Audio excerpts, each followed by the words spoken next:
그 후에 예수께서 제자들과 유대 땅으로 가서 거기 함께 유하심에 세례를 베푸시더라. 요한이 한름 가까운 에논에서 세례를 베푸니 거기 물이 많음이라. 그러므로 사람들이 와서 세례를 받더라. 요한이 아직 옥에 갇히지 아니하였더라. 이에 요한의 제자 중에서 한 유대인과 더불어 정결 예식에 대하여 변론이 되었더니 그들이 요한에게 가서 이르되 랍비여 선생님과 함께 요단강 저편에 있던 이 곧 선생님이 증언하시던 이가 세례를 베풀매 사람이 다 그에게로 가더이다. 요한이 대답하여 이르되 만일 하늘에서 주신 바 아니면 사람이 아무것도 받을 수 없느니라. 내가 말한 바 나는 그리스도가 아니요 그의 앞에 보내심을 받은 자라고 한 것을 증언할 자는 너희니라. 신부를 취하는 자는 신랑이나 서서 신랑의 음성을 듣는 친구가 크게 기뻐하나니 나는 이러한 기쁨으로 충만하였노라. 그는 흥하여야 하겠고 나는 쇠하여야 하리라 하니라. 위로부터 오시는 이는 만물 위에 계시고 땅에서 난 이는 땅에 속하여 땅에 속한 것을 말하느니라. 하늘로부터 오시는 이는 만물 위에 계시나니 그가 친히 보고 들은 것을 증언하되 그의 증언을 받는 자가 없도다. 그의 증언을 받는 자는 하나님이 참되시다는 것을 인쳤느니라. 하나님이 보내신 이는 하나님의 말씀을 하나니 이는 하나님이 성령을 한량없이 주심이니라. 아버지께서 아들을 사랑하사 만물을 다 그의 손에 예, 주셨으니 함께 읽겠습니다. 아들을 아들을 믿는 자에게는 영생이 있고 아들에게 순종하지 아니한 자는 영생을 보지 못하고 도리어 하나님의 진노가 그 위에 머물러 있느니라. 아멘. 아멘. 열흘 전에 여러분 광복절이 있었습니다. 여러분 광복절이 되면 우리가 자연스럽게 대한민국의 독립을 위해서 헌신했던 여러 독립운동가들에 대한 이 감사하는 마음을 갖게 됩니다. 민족의 해방을 위해서 수많은 이 한국인들이 헌신했지만 한국인들만큼이나 이 대한민국의 독립을 위해서 헌신한 외국인들도 있었습니다. 그 대표적인 인물 중에 한 분이 호모 헐버트 선교사님이십니다. 이 호모 헐버트 선교사님은요, 대한 독립에 대한 공로를 인정받아서 1950년 3월 1일에 외국인으로서 최초로 건국 공로 훈장을 받은 분입니다. 이 허머 헐버트는 1863년에 미국에 있는 미들베리 대학교 총장이었던 이 칼빈 헐버트라는 사람의 이 삼남 삼녀 중에 차남으로 태어났습니다. 근데 그의 가정은 할아버지 때부터 많은 선교사들을 배출해 온 이 신앙심이 매우 좋은 가정이었습니다. 헐버트는 이런 가정 환경에서 어린 시절부터 선교사가 되기를 꿈꿔 왔었습니다. 그러다가 1884년에 이제 조선의 문호가 개방이 되고 이 조선에서 영어를 가르쳐 줄 교사를 찾는다는 소식을 이 헐버트가 듣게 된 겁니다. 그래서 이 조선의 선교사가 되기로 결심을 합니다. 그래서 감리교 파송 선교사가 되어서 이 헐버트가 조선에 들어오게 되는데요. 이 헐버트가 생각하기에 이 조선인들에게 영어를 잘 가르치기 위해서는 내가 먼저 한글을 잘 알아야 된다 생각을 한 거예요. 그래서 한글을 열심히 공부하기 시작했는데 공부하면 할수록 이 한글이 엄청나게 위대한 문자라는 것을 이 사람이 깨닫게 된 겁니다. 그래서 어떤 선교사님보다도 한글을 열심히 공부를 했습니다. 그래서 나중에는 이분이 직접 한글로 된 최초의 지리 서적을 발간하기도 합니다. 외국인인데. 그리고 여러분도 잘 아시는 철로 역정이라는 작품 아시죠? 영어로 쓰여진 이것을 한글로 처음 번역한 분도 이분입니다. 그러니까 영어 문학을 한글로 번역했다는 거죠. 이분은 배제학당에서 서재필, 이승만과 같은 독립운동가들을 이제 가르쳤는데 1896년에는 이 서재필과 함께 이 조선 최초의 민간 신문입니다. 독립신문을 발간하기도 했습니다. 같이 한 거예요.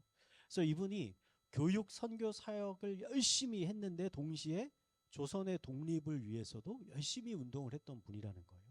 그래서 이 고종이 이런 헐버트를 매우 믿고 신뢰했습니다. 그래서 여러분도 잘 아시는 것처럼 1907년에 일본의 불법적인 조선 침탈을 항의하고자 이 헤이그 국제회의에 고종이 특사를 파견을 합니다. 3명을 파견하는데 이 세 명과 함께 간 사람이 바로 이 헐버트 선교사님이에요. 그래서 이 헐버트 선교사님이 이 특사들 뒤에서 물신양면으로 이들의 사역을 도왔습니다. 근데 비록 일본의 방해로 이 특사들이 회의장에 들어가지 못합니다. 실패하고 말아요. 하지만 전 세계에 이 조선의 안타까운 상황을 전할 수 있는 중요한 계기가 됐습니다. 근데 헐버트는 이때 일본에게 위험 인물로 이제 지적이 되는 거예요. 주목이 돼서 그때 조선으로 돌아가지 못하고 완전히 영구 추방을 당합니다. 그래서 미국으로 돌아갈 수밖에 없었어요. 근데 미국으로 돌아온 헐버트 선교사님이 여기서 사역을 포기하지 않고 미국에서 이제 조선 독립을 위해서 일하는 독립운동가들과 함께 독립단체를 만들어서 죽는 날까지 조선 독립을 위해서 헌신을 했다는 겁니다. 세계 2차 대전이 끝나고 이제 조선이 광복을 맞았잖아요. 1949년 7월 29일에 이 대한민국이 광복절 행사를 맞이해서 이 대한민국의 해방을 위해서 평생을 헌신한 이 헐버트 선교사님을 한국으로 초청을 했습니다. 그래서 이 헐버트 선교사님이 40년 만에 다시 조선의 땅을 밟게 된 거예요. 그런데 이때 이 헐버트 선교사님의 나이가 80을 훌쩍 넘겼습니다. 뿐만 아니라 이 조선에 오기 위해서 한 달 넘는 긴 여행을 해서 도착을 하신 거예요. 그러다 건강에 큰 문제가 생겨서 조선에 들어온 지 일주일 만에 이 세상을 떠나고 말았습니다. 갑작스러운 죽음에 수많은 사람들이 슬퍼했는데, 하지만 이 헐버트 선교사님이 살아생전에 이런 말을 자주 했다고 합니다. 나는 죽는다면 미국이 아니라 내 젊은 시절 사랑했던 조선 땅에 묻히고 싶다. 이런 말을 자주 하셨대요. 결국 그의 바람대로 이 헐버트 선교사님은 그가 사랑했던 조선 땅에 묻히게 됐습니다. 그의 묘가 양화진에 있습니다. 저는 이 호머 헐버트 선교사님의 인생을 살펴보면서 이런 생각을 하게 됐습니다. 아, 이분은 참 행복한 사람이었다. 왜냐하면 그가 평생을 통해서 보고자 하는 것을 그가 보고서 눈을 감았기 때문이다. 여러분, 이 헐버트 선교사님이 평생을 원했던 것은 무엇입니까? 이 땅에서 부귀영화를 누리며 사는 것입니까? 아닙니다. 헐버트 선교사님의 바람은 조선이 자유를 얻어서 자유롭게 하나님을 마음껏 예배할 수 있는 나라가 되는 것. 이게 헐버트 선교사님이 그렇게 간절히 원했다는 것이죠. 사랑하는 기쁨의 교회 성도 여러분, 여러분에게 있어서 가장 큰 행복은 무엇입니까? 무엇이 여러분들에게 기쁨과 만족을 주고 있습니까? 오늘의 말씀은 기독교인에게 가장 큰 기쁨과 만족을 주는 것이 무엇인지를 가르쳐주고 있습니다.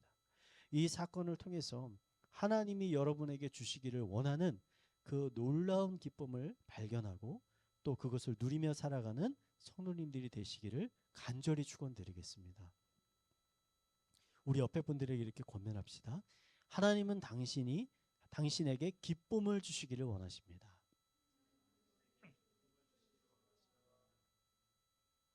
아멘. 성경에는요, 이 헐버트 선교사님처럼 하나님이 주시는 이 놀라운 기쁨과 행복을 누린 인물들이 많이 등장합니다. 저는 그 대표적인 인물이 세례 요한이라고 생각을 합니다. 세례 요한은요, 여러분 비록 젊은 나이에 이 악한 헤롯 왕에게 죽임을 당했습니다. 참수를 당했습니다. 하지만 그는 결코 자신의 삶을 여러분 후회하거나 슬퍼하지 않았습니다. 오히려 그의 마음은 늘 기쁨과 만족으로 가득 차 있었습니다. 요한이 어떻게 이렇게 큰 기쁨과 만족을 누렸을까요? 그 이유는 첫 번째, 요한은요, 자신의 사명에 충실한 삶을 살았기 때문입니다. 세례 요한은요, 그 당시 이스라엘에서 가장 유명한 선지자였습니다. 일반 백성들도 세례 요한을 존경했지만 종교 지도자들 중에서도 이 요한의 제자가 되고자 하는 사람들이 많이 있었습니다. 요한이 요단강에 와서 세례를 베푸니까 이스라엘 전역에서 수많은 사람들이 그에게 세례를 받기 위해서 몰려오기 시작했어요. 그런데 이때 여러분, 예수라는 한 젊은 남자가 등장을 했습니다. 여러분, 그는 요한과 같이 제사장이나 레위인 출신이 아니었습니다. 학문을 배운 바리새인도 아니었습니다. 그는 시골 출신의 목수였습니다. 요한이 이 예수에게 세례를 준 이후에 수많은 사람들이 이 예수에게로 몰려들기 시작하는 거예요. 오늘 말씀은 이런 상황 가운데 벌어진 사건입니다. 어느 날 요한의 한 제자가 요한에게 말을 합니다. 선생님이 얼마 전에 세례를 주었던 예수라는 그 청년 기억하십니까? 그 예수라는 청년이 지금 선생님처럼 백성들에게 세례를 지금 주고 있다고 합니다. 뿐만 아니라 이제는 사람들이 선생님보다 예수라는 사람들에게 더 많이 지금 몰려가고 있다고 하는데요. 세례는 원래 선생님이 먼저 시작한 것 아닙니까? 허락도 없이 선생님의 방식을 카피해서 지금 이렇게 사용하는 게 문제가 있는 것 아닙니까? 선생님, 이쯤에서 우리가 무언가 조치를 취해야 되지 않겠습니까? 이렇게 얘기를 하는 거죠. 저는 요한의 제자의 이런 생각이 좀 이상하다고 생각하지는 않습니다. 오히려 정상적인 반응일 수 있다라고 생각합니다. 여러분이 한번 작곡가라고 한번 생각을 해보세요. 여러분이 멋진 곡을 작곡을 해서 사람들에게 많은 인기를 얻었는데 어느 무명의 음악가가 여러분의 곡을 비슷하게 베껴가지고 그것을 자신의 곡으로 출원을 한 거예요. 그래서 여러분들보다 더 많은 인기를 얻게 되었다면 어떻겠습니까? 그 사람을 찾아가서 무언가 경고를 해야 되겠다 이런 생각이 들지 않겠습니까? 근데 오늘 말씀을 보니까 이 세례 요한은 일반적인 사람들의 상식과는 지금 전혀 다른 모습을 보여주고 있다는 거예요. 오늘 3장 30절 말씀을 한번 읽어보겠습니다. 한번 읽겠습니다. 시작. 그는 흥하여야 하겠고 나는 쇠하여야 하리라 하니라. 아멘. 아멘. 요한이요, 지금 흥분하면서 이야기하고 있는 제자를 향해서 뭐라고 이야기하냐면 예수님은 앞으로 더 유명해져야 되고 반대로 자신은 점점 더 작아져야 한다라고 얘기하는 거예요. 여러분, 이게 얼마나 놀라운 고백입니까? 왜냐하면 대부분의 사람들의 마음과 생각은 어떻습니까? 남보다 내가 더 잘 돼야 돼요. 내가 더 잘 나가는 게 좋은 겁니다.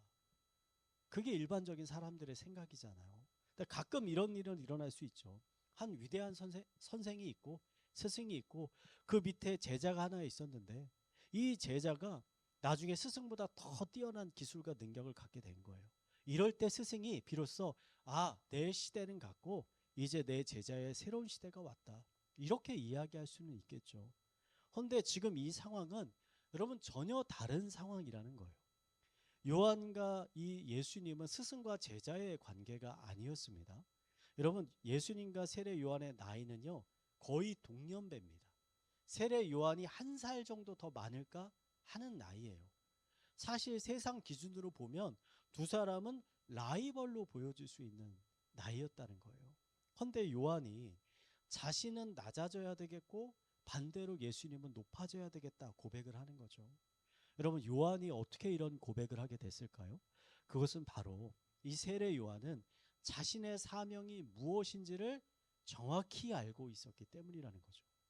세례 요한이 요단강에 와서 세례를 주기 시작했을 때 많은 바리새인들과 유대인들이 찾아와서 이렇게 물었습니까? 혹시 당신이 우리가 그렇게 기다리고 기다리던 그리스도입니까?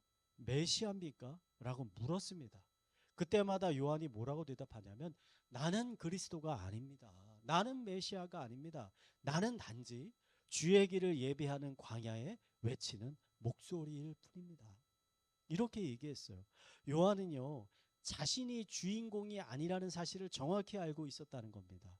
하나님이 이루어 가시는 거대한 이 구원의 역사 가운데 진짜 주인공을 그냥 소개하는 소개꾼에 지나지 않는다는 사실을 그가 잘 알고 있었다는 거예요. 많은 사람들에게 주목을 받고 칭찬과 명성을 얻고 있었지만 요한이 그것으로 기뻐하지 않았다는 겁니다. 그는 진짜 주인공이 오면 그에게 언제든지 그의 모든 영광을 넘겨줄 준비를 그가 하고 있었다는 거죠. 요한의 이런 마음이요 3장 29절에 잘 드러나 있습니다. 우리 29절 말씀 한번 읽겠습니다. 시작.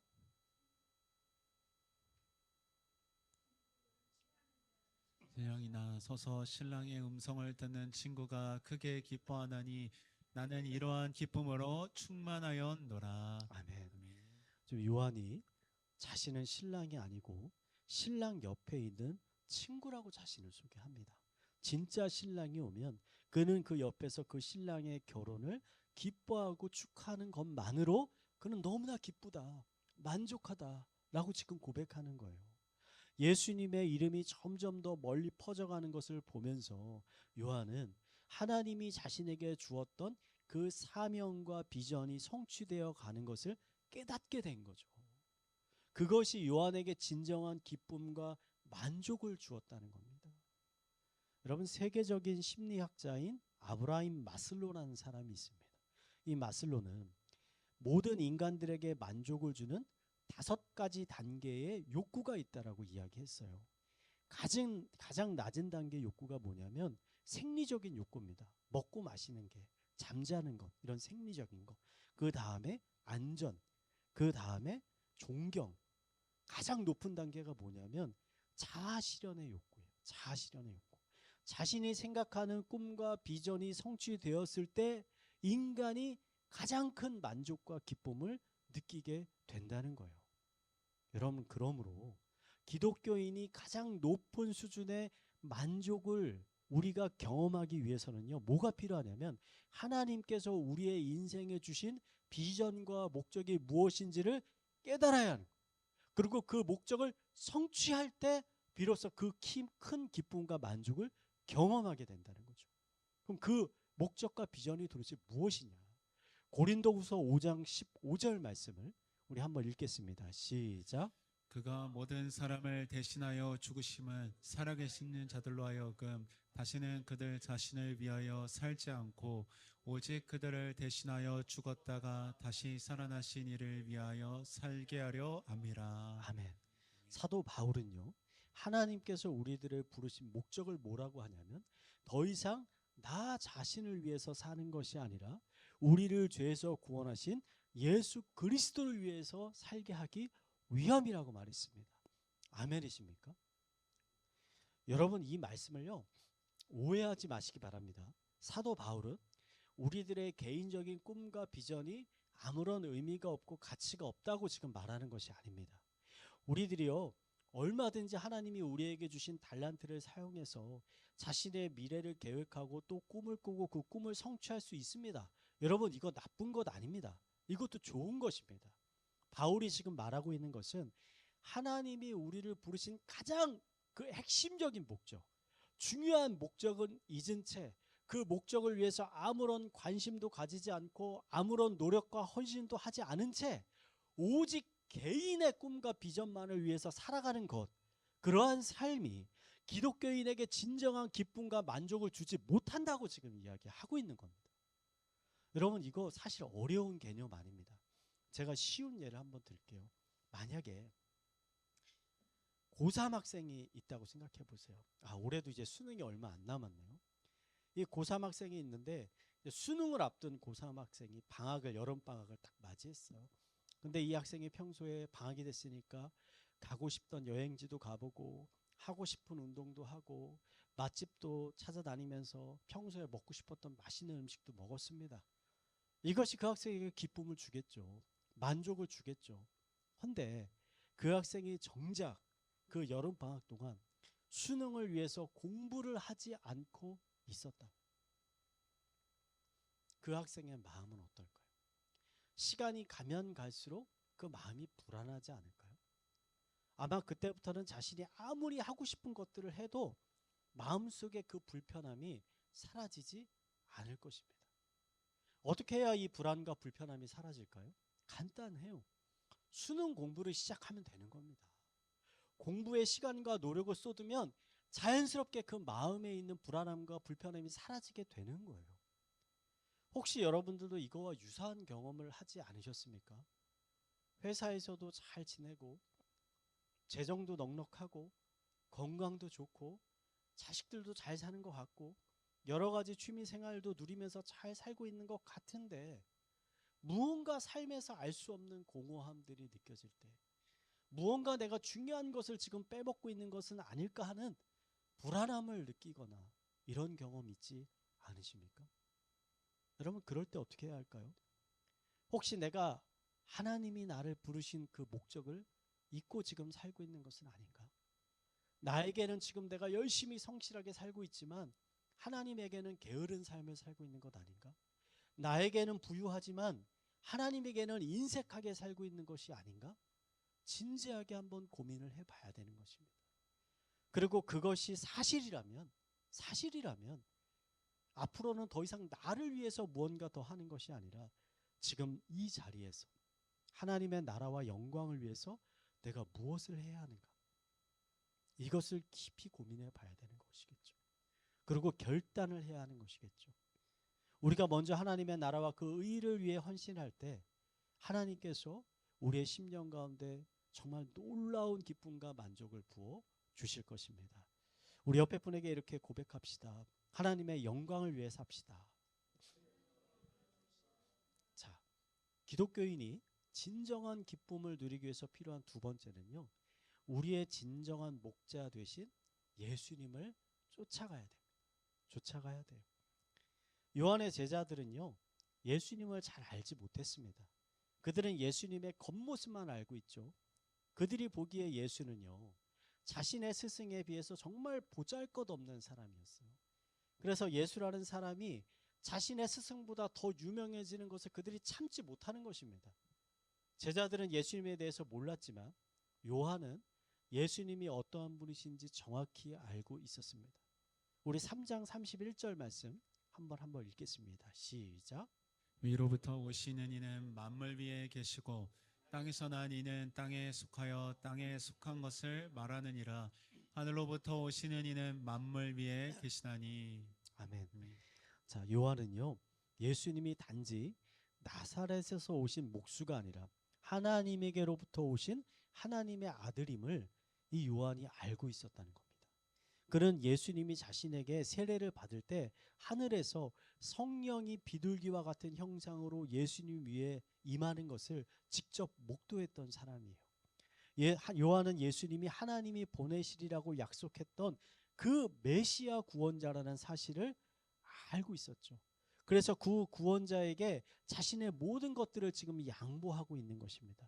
그는 심지어 자신을 따르던 제자들에게 예수님을 따라가라 라고까지 명령을 하는 것이죠. 요한은 왜 자신의 제자들에게 예수님께 가라고 명령했던 것일까요? 여러분, 제자들의 입장에서 여러분이 한번 생각을 해보세요. 이해하기 참 힘든 명령입니다. 그 당시 세례 요한은 이스라엘에서 아까 말씀드린 것처럼 가장 유명하고 잘 나가는 선지자입니다. 하나님 나라에 대한 소망이 있는 사람이라면 누구나 할 것 없이 이 요한의 제자가 되고자 하는 마음이 있었습니다. 심지어 예루살렘에 있는 사두개인 바리새인들까지도 요한의 제자가 되고자 요단강으로 그를 찾아왔어요. 백성들만 요한을 좋게 평가한 것 아닙니다. 예수님은 요한을 어떻게 평가하셨느냐? 여인이 낳은 자 중에 요한보다 더 뛰어난 자가 없다. 최고의 인물이다 라고 누가 평가한 겁니까? 하나님이신 예수님께서 평가하신 거예요. 그러니까 예수님이 직접 이렇게 말씀하셨으니까 요한이라는 인물이 얼마나 위대한 인물인지를 우리는 알 수 있는 것이죠. 그는 지혜와 성령이 충만한 사람이었습니다. 그의 제자들은 스승을 통해서 아마 하나님의 말씀과 능력을 배우고 경험했을 것입니다. 아마 요한 옆에 계속 있다면 앞으로도 그에게 많은 유익을 얻을 수 있었겠죠. 헌데 요한이요, 제자들에게 이제 나를 떠나라는 거예요. 나를 떠나서 예수님께 가라라고 명령합니다. 왜입니까? 그것은 예수님은요, 요한이 줄 수 없는 것을 가지고 계셨기 때문에. 그것이 무엇입니까? 영원한 생명. 다른 말로 말하면 영생입니다. 영생. 세례 요한은요, 생명의 길이 무엇인지는 제자들에게 가르쳐 줄 수 있었지만 생명 자체를 제자들에게는 줄 수 없었다는 거예요. 여러분, 우리에게 영원한 생명을 주실 수 있는 분은 오직 예수님 한 분뿐이십니다. 아멘이십니까? 예수님은 자신에 대해서 어떻게 말씀하십니까? 요한복음 6장 51절 말씀을 한번 읽어보겠습니다. 읽겠습니다. 시작. 나는 하늘에서 내려온 살아있는 떡이니 사람이 이 떡을 먹으면 영생하리라. 내가 줄 떡은 곧 세상의 생명을 위한 내 살이니라 하시니라. 아멘. 아멘. 그럼 예수님은요, 영생의 떡이십니다. 떡이 어디 있는지를 가르쳐 주시는 분이 아니라 떡 자체를 주시는 분이 예수님이시라는 거예요. 저는 세례 요한이 이 제자들에게 진정 하고 싶었던 말이 이런 말이었을 것 같아요. 너희들도 지금 빨리 나를 떠나서 저 예수님에게로 가라. 예수님에게 생명이 있고 예수님에게 기쁨과 만족이 있다. 나를 불쌍히 여길 필요 없다. 나는 이미 내가 평생을 기다려오던 그분을 만났다. 나는 이미 그분에게 나의 모든 것을 넘겨드렸다. 나의 인생의 보좌에 그분을 주인으로 모셨다. 너희는 내가 슬플 거라고 생각하겠지만 나는 오히려 지금 너무나 기쁘다. 내가 기다리던 신랑이 왔고 드디어 구원이라는 하나님의 위대한 결혼식이 시작했기 때문이다. 나는 그 결혼식에 너희가 함께 빨리 참여했으면 좋겠다. 이러한 말을 제자들에게 하고 싶었던 것 같아요. 저는 이 시간 세례 요한과 같은 심정으로 여러분들에게 권면을 드리고 싶습니다. 세례 요한과 같이요, 여러분들은 작아져야 됩니다. 반대로 예수님은요, 여러분의 삶에서 점점 더 커져야 됩니다. 여러분의 영광을 위해서 사는 게 아니라 예수님의 영광을 위해서 사셔야 됩니다. 왜냐하면 하나님께서 이 세상의 모든 권세와 영광을 예수님께 주셨기 때문입니다. 예수님을 이 세상의 왕으로 세워 주셨기 때문입니다. 여러분이 여러분의 인생의 보좌에 내려와서 그 자리를 왕이신 예수님께 양보할 때 어떤 일이 일어납니까? 여러분의 기쁨과 만족이 점점 줄어드는 게 아니라 오히려 그 예수님께서 부어주시는 은혜로 인해서 그 기쁨이 점점 더 풍성하게 된다는 겁니다. 여러분, 절대 사람을 의지하거나 바라보지 마시기 바랍니다. 여러분의 부모, 형제, 배우자, 자녀, 친구, 동료, 그 누구도 여러분에게 진정한 행복과 만족을 줄 수 있는 사람 단 한 사람도 없습니다. 만약에 여러분이 사람을 의지하게 된다면 언젠간 그 사람으로 인해서 실망하게 되는 날이 오게 될 것입니다. 오직 예수님만이 여러분의 목마름과 배고픔을 온전히 채워주실 수 있습니다. 그러므로 여러분, 더 자주 예수님을 묵상하시기 바랍니다. 예수님이 하셨던 말씀과 약속을 붙잡고요, 더 자주 기도의 자리에 나아가시기 바랍니다. 그리고 그 예수님께요, 은혜를 구하고 찾고 그 은혜의 문을 두드리시기 바랍니다. 예수님께서 여러분의 삶에 놀라운 은혜를 부어 주실 것입니다. 이 시간 이런 은혜가요, 이 시간 함께 하시는 모든 성도님들의 삶 가운데, 심령 가운데, 영혼 가운데 충만하게 부어지게 되기를 마지막으로 축원드리겠습니다.